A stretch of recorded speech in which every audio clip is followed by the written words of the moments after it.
Hello guys, what's up guys? Ito na naman tayo sa panibagong video.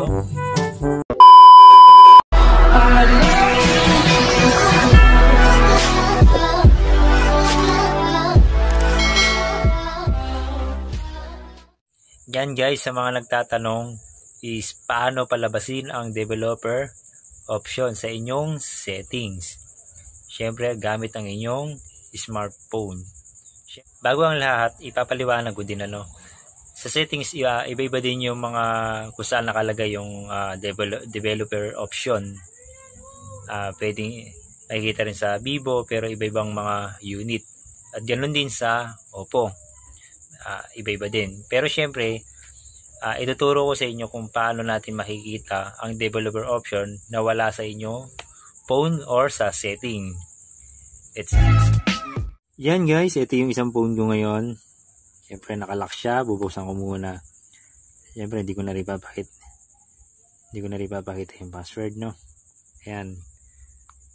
Dito guys, ayan, pupunta tayo sa settings.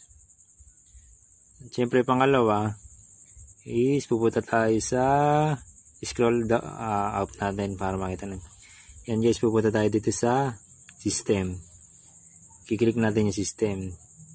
Kung mapapansin nyo sa system navigation ko is wala yung developer option. Yan. Tapos syempre exit natin. One click.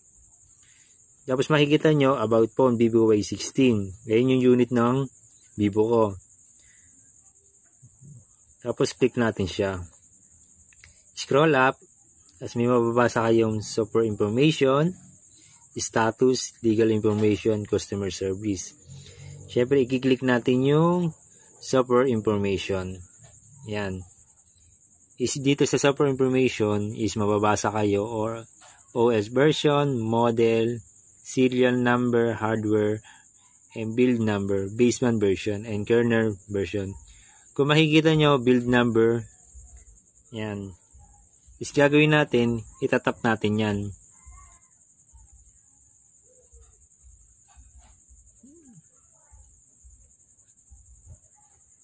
Yan, makikita nyo may lumalabas na step away from being yan. Yan. Tapos, bubuksan na. You are now a developer. Kung makita nyo, lumabas din sa screen. Tapos, exit tayo. Exit. Tapos, balik ulit tayo sa system navigation. And then, scroll up. Kung makikita nyo guys, yan, lumabas yung developer option. Diba? Ngayon, pagka kinilik nyo yan, yun yung mga developer ng option. Yun nga lang, pagka naka-on to, is hindi nyo makibubuksan ang inyong GCash account. Kaya may lumalabas din sa GCash account na please off developer option o account source. Yan. Yan lang, simple lang. Pagka hindi nyo mabuksan yung inyong GCash, yan, is off nyo lang to. Pagka off, yan, sige, off ko muna. Yan, makikita nyo. Okay. Tapos, pupunta ako sa GCash. Yan. Saan ba yung GCash ko? Ayun. Yan. Yan.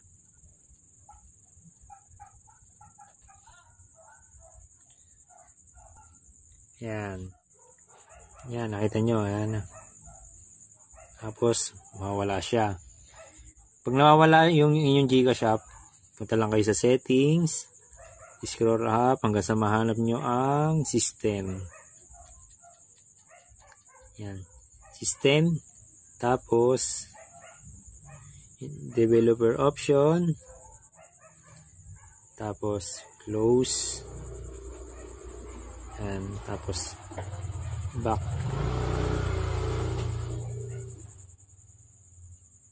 Back natin. And tapos hintayin nyo lang. Medyo matagal siya.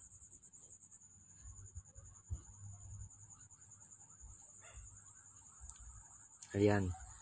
Open na siya. Siyempre, tatype nyo na lang yung mobile number. Tapos yan guys, kung nagustuhan niyo yung video na ito at nakatulong po sa inyo yung video na ito, please subscribe my YouTube channel and don't forget like and share. And salamat guys sa inyong panonood sa aking video. And